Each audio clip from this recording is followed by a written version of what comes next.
Salut à tous. C'est vraiment difficile ces temps-ci, quand je prépare de nouvelles vidéos, de parler d'autre chose, de penser à autre chose qu'à la situation actuelle, qui a forcément un énorme impact sur nos vies à tous ou presque, et forcément sur notre apprentissage. J'aimerais vraiment pouvoir aborder plein de sujets en faisant totalement abstraction de la situation. Mais le problème, c'est que c'est impossible, je pense, de communiquer sans en tenir compte, parce que tout le monde pense à ça, tout le monde pense à la situation dans laquelle on est. Et évidemment, pendant qu'on est tous cloîtrés chez nous, il y a un discours survitaminé qui prévaut. C'est-à-dire, profitez du confinement pour devenir la meilleure version de vous-même. Et c'est là qu'on se retrouve avec des programmes fitness, du yoga, des programmes nutrition, des gens qui vous disent qu'il faut en profiter pour faire table rase et se lancer dans tous les projets qu'on n'a pas pu faire. Et dans un sens, ça tombe sous sens. Parce que peut-être que vous avez du temps en plus et des activités en moins que vous ne pouvez pas faire. Donc ça vous libère du temps de cerveau disponible pour éventuellement apprendre une langue. Et forcément, au lieu de végéter, de déprimer, d'être branché sur les actualités en continu, on se dit qu'on peut en profiter pour faire quelque chose, se remettre sur le long terme. Et comme ça, quand on sortira de la crise, arriver à avoir construit quelque chose. Parce que de toute façon, autant préparer l'avenir pendant que le présent lui-même est au point mort. Et ce que j'ai remarqué, malheureusement, c'est que c'est plus facile à dire qu'à faire. Parce que autant il est évident qu'avec ce temps, on peut en profiter pour apprendre de nouvelles choses, développer de nouvelles compétences, autant quand on est confronté à la réalité de son désœuvrement face au confinement, eh bien ça peut être beaucoup plus dur. Par exemple, si vous aviez un quotidien qui était très différent de celui que vous avez maintenant, que tout a été chamboulé, et c'est très dur, alors qu'il est difficile déjà de mettre en place de bonnes habitudes, de remettre encore de nouvelles habitudes temporaires. Et peut-être même que vous n'êtes pas dans les conditions idylliques qui sont souvent présentées, c'est-à-dire qu'on nous présente souvent comme tous confinés chez nous en télétravail avec beaucoup de temps à disposition, mais peut-être que vous êtes dans un environnement qui n'est pas très drôle, votre appartement n'est ni grand, ni très agréable, ni très confortable. Peut-être que vous vous sentez seul parce que vous êtes seul et il n'y a personne physiquement autour de vous. Peut-être même que vous avez votre famille et vous vous retrouvez confiné à plein dans un appartement, il faut vous occuper de vos enfants. Ou alors, eh bien, les nouvelles sont complètement anxiogènes et ça vous occupe l'esprit parce que franchement, quand on voit tout ce qui se passe, c'est absolument mais terrifiant, hein, parce que de toute façon, moi je regarde pas la télé, mais quand on regarde la télé, visiblement, on est abreuvé chaque jour avec le compte-rendu du nombre de morts. On apprend des trucs mais surréalistes comme chaque pays qui accuse l'autre, avec la Suède qui accuse la France d'ailleurs ces temps-ci, d'avoir détourné des masques à son profit. Quand on voit que l'Union Européenne, qui était déjà plus ou moins sous assistance respiratoire, est en train d'en mourir parce que de toute façon il n'y a pas de solidarité réelle, on voit qu'on est dans un monde où c'est vraiment très dur. On accuse la Chine d'avoir trafiqué ses chiffres. Ça permet à des dirigeants d'accuser facilement la Chine, de rejeter la faute sur les autres, et tout le monde se rejette la faute pour sa propre incompétence. Bref, on est vraiment dans une situation où à partir du moment où on se remet au diapason, on prend la météo du monde. Je comprends très bien que quand on regarde tout ça, on n'a qu'une envie, c'est de se mettre sur son canapé, s'ouvrir un énorme pot de glace comme dans les films américains, et regarder la télé ou jouer à des jeux vidéo, et bref, oublier tout ce qu'on a autour. Et puis, surtout quand on y pense, à quoi bon ?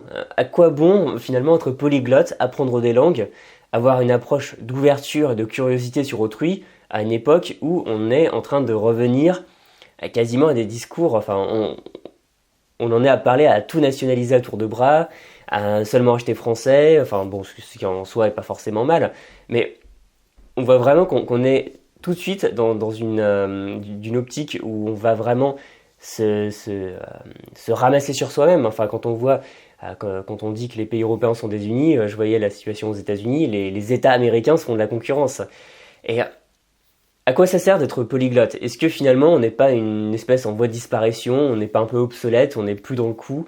Et surtout même quand on peut plus voyager, parce que l'intérêt c'est quand même d'aller dans des pays, d'aller s'immerger, se confronter à des cultures différentes, mais on peut même pas aller dans un aéroport. Les avions sont cloués sur le tarmac, les compagnies aériennes vont sans doute faire faillite en masse. À quoi bon ?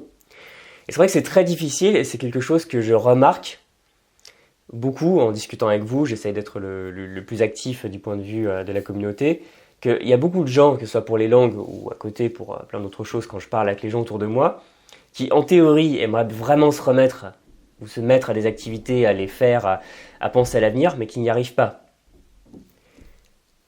Et je dirais que tout ça, il faut arriver à s'en foutre. Il faut arriver à se secouer tout ce poids qu'on a sur les épaules, le faire disparaître et penser encore une fois à demain. Parce que si aujourd'hui est déjà au point mort, autant se concentrer sur le futur parce qu'il y aura un avenir et après on verra bien. Donc autant continuer à avancer sur nos projets. Et si vous voulez apprendre une langue, continuez à le faire. Et d'ailleurs, je suis convaincu qu'une fois que le confinement sera totalement levé dans une grande partie du monde, il y aura plein de gens justement qui parlent plusieurs langues, qui ont déjà un pied dans une autre culture, qui vont profiter pour se barrer, pour aller dans des pays où on est mieux protégé par nos gouvernements.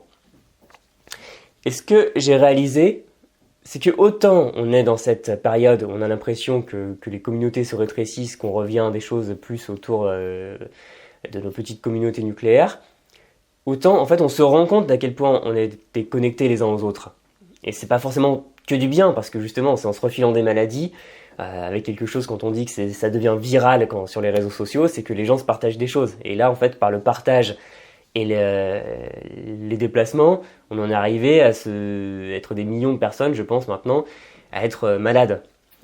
Et ça peut nous montrer aussi par l'éparpillement de nos productions industrielles qui vont faire qu'on n'a pas de masque, ou alors qu'on essaie d'en produire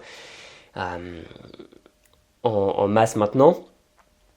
Et surtout, on voit à quel point le mythe de l'espèce de personnage urbain, individualiste, même un peu égoïste, qui va voyager, qui va ne pas forcément penser aux autres, qui va agir par et pour lui-même, eh bien, c'est difficile parce que cette personne peut continuer à exister en confinement, en télétravail grâce à Internet, mais bon, il y a toute une société pour l'approvisionner.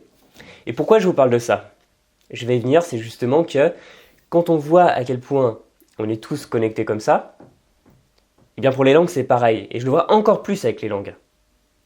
Parce que quand je parle par exemple avec des gens qui vivent en Italie ou en Espagne, je peux vous assurer que si vous apprenez ces langues, ces gens-là seront ravis d'apprendre le français et de vous enseigner l'espagnol ou l'italien, parce que là-bas ils sont en train de craquer, enfin, c'est intenable pour beaucoup de gens. Et on se rend compte d'à quel point les langues c'est une chance à ce niveau-là, parce que ça permet de se reconnecter avec les gens et de se rendre compte d'à quel point, quand on pratique des langues, on ne les pratique jamais seul. Et ça, même si vous êtes, comme moi, plutôt autodidacte, et vous préférez faire les choses par vous-même, vous êtes un peu ours et que vous avez aucune envie qu'on vous dise quoi faire, eh bien vous n'êtes jamais seul. Et ça, je pense que c'est quelque chose une leçon qu'il est très important de tirer pour l'avenir et pour votre apprentissage d'une langue. Parce qu'à partir du moment où, d'une part, vous avez de bonnes habitudes d'apprentissage, je ne vais pas en parler dans cette vidéo parce que j'en ai déjà beaucoup parlé, mais si vous avez des routines bien faites et que vous trouvez ça plaisant, que vous travaillez à l'enthousiasme, que vous aimez ce que vous faites, il n'y a aucun souci. Moi, personnellement, j'ai absolument rien à modifier de ma capacité à apprendre les langues. D'ailleurs, même, j'en suis arrivé hier à me coucher super tard parce que je lisais une nouvelle en japonais. Il ne faut pas se coucher tard, le sommeil, c'est important. Mais bon, cela dit, blague à part, c'est vrai qu'à partir du moment où on sait ce qu'on fait, où on sait comment avancer, il n'y a pas de problème. Et le deuxième point primordial, c'est de bien s'entourer. Parce que c'est vraiment avec les gens avec qui vous allez apprendre, c'est-à-dire des locuteurs natifs, voire pourquoi pas des professeurs, des gens que vous allez voir régulièrement qui vont vous transmettre non seulement leur langue, mais aussi les clés de leur culture. Mais ça peut être aussi des gens dans une communauté d'apprenants.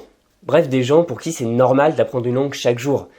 Des gens qui vont pas trouver ça bizarre d'apprendre que ce soit le géorgien, le lituanien ou le hongrois, mais pour qui c'est normal, qui avancent, et c'est une bouffée d'air frais de trouver des gens qui sont dans cette optique positive. Et comme ça, on se fournit mutuellement un environnement qui est motivant et qui va tous nous tirer vers le haut au moment où on est plutôt tiré vers le bas. Donc si à l'heure actuelle vous vous sentez seul dans votre apprentissage, vous vous dites encore plus que d'habitude, je sais pas où aller, je sais pas quoi faire, j'ai pas la motivation, franchement je pense que je ferai ça plus tard. Bien imaginez s'il y a des gens qui vous poussent comme ça, qui vous poussent à pratiquer simplement parce que vous allez leur parler, parce que c'est des amis. Vous allez juste prendre votre téléphone et vous allez leur dire bonjour, leur envoyer un message. Vous allez pouvoir parler régulièrement et en parlant avec eux, vous allez apprendre du vocabulaire naturellement en contexte. Imaginez si ça vous donne une immersion culturelle, un lien avec le pays, et même si à l'heure actuelle vous ne pouvez pas y voyager, eh bien c'est pas grave parce que vous pouvez quand même communiquer avec les gens de ce pays et même consommer leurs œuvres. Et bref, garder un lien, même si vous trouvez trop ténu, avec ce pays, avec cette culture. Et surtout si vous avez besoin de contact humain vous-même, et si ces gens ont besoin de contact humain eux-mêmes, comme les gens qui sont en train de péter un câble dans leur petit appartement depuis 2 semaines, en Espagne ou en Italie. Et aussi des gens à qui vous pouvez poser vos questions, vous serrer les coudes dans votre apprentissage, surtout si vous n'avez pas encore l'habitude, que vous n'avez pas encore formé des habitudes, parce qu'on dit souvent qu'il faut 21 jours pour former une habitude, mais pour acquérir une bonne routine d'apprentissage des langues, il faut un peu plus de temps, je pense. C'est pas en 20 jours où tout à coup on fait les choses et après le cerveau, par magie, vous oblige à avancer. Ça marche pas comme ça, c'est un peu plus compliqué. Mais c'est pour ça que c'est intéressant d'avoir des gens avec qui apprendre. Et ça, c'est vraiment une leçon importante, c'est que même si vous êtes autodidacte, on n'apprend jamais une langue seule. Et franchement, est-ce que c'est pas plus motivant que d'avoir un robot sur une application qui vous fournit des phrases qui ne veulent rien dire, ou juste faire des exercices dans un manuel, et au bout d'un moment vous dire mais pourquoi est-ce que j'apprends cette langue? Parce que justement une langue c'est fait pour être partagée avec d'autres personnes, c'est un instrument de communication, de la même manière que j'utilise le français pour communiquer avec vous. Et ce que je peux vous inviter à faire si à l'heure actuelle c'est compliqué pour vous, que vous commencez à en avoir marre, avoir des fourmis dans les jambes et que vous vous dites ah j'aimerais bien voyager, j'en ai marre d'être cloîtré chez moi, ou alors j'en ai marre de faire des langues, de toute façon ça sert à rien, il n'y a que des nouvelles morbides à la télé, ça me plombe le moral, c'est justement d'aller trouver des locuteurs natifs. Il y a des sites, des applis, Tandem, HelloTalk, Speaky, Italki, My Language Exchange, enfin il y en a plein. Vous pouvez même en trouver dans les commentaires de cette vidéo parce qu'assez souvent il y a des gens qui apprennent le français sur ma chaîne et qui justement ont une autre langue maternelle que le français et qui peuvent la transmettre, vous la transmettre. Vous pouvez aussi rejoindre par exemple ma communauté en ligne sur Facebook Les Langues en Partage, sur laquelle j'interviens régulièrement. Comme ça, encore une fois, chaque jour, on essaie de trouver l'étincelle, le feu sacré, de le raviver comme ça pour pouvoir continuer à apprendre une langue. Et voilà, franchement, j'essaye vraiment de vous transmettre ça parce que j'ai remarqué en parlant avec vous que pour le moment, ce qui était le plus important, c'était pas spécialement apprendre des verbes irréguliers ou autres, mais c'est arriver à garder le sens de l'apprentissage dans un monde qui est justement en perte de sens, qui est justement en centre dessus-dessous et où tout est chamboulé, et arriver justement à garder ce fil. Donc voilà, j'ai fait il n'y a pas longtemps une vidéo en direct, c'était une super expérience, je vais bientôt en refaire, je suis en train de voir avec d'autres amis polyglottes qui ont énormément de choses intéressantes à raconter pour voir s'il est possible techniquement de faire des interviews en direct. Donc comme ça, restez bien abonnés à la chaîne. Vous pouvez aussi rejoindre, comme je l'ai dit, mon groupe Facebook, Les Langues en Partage, avec le lien dans la description. Vous inscrire à mes emails, comme ça vous recevrez régulièrement des nouvelles qui vont vous aider, je l'espère, à continuer à apprendre une langue. Et on se tient au courant là-dessus. Voilà. Il n'y avait pas vraiment de contenu, de bonnes pépites, de techniques à transmettre dans cette vidéo. Simplement une question d'état d'esprit à vous transmettre parce que autant j'arrive pas si mal à continuer à apprendre mes langues cibles, autant je vois que c'est une difficulté qui m'a été communiquée par une grande partie d'entre vous. Et donc dans ces moments, n'hésitez surtout pas à rejoindre ces réseaux, à commenter cette vidéo et comme ça on se serre les coudes et on se tire vers le haut comme ça. Dans quelques mois, quand on pourra enfin sortir de chez nous sans se faire verbaliser, on aura appris des langues, on aura progressé, on en saura plus sur nos langues cibles. Je vous dis à très bientôt dans une prochaine vidéo. Salut!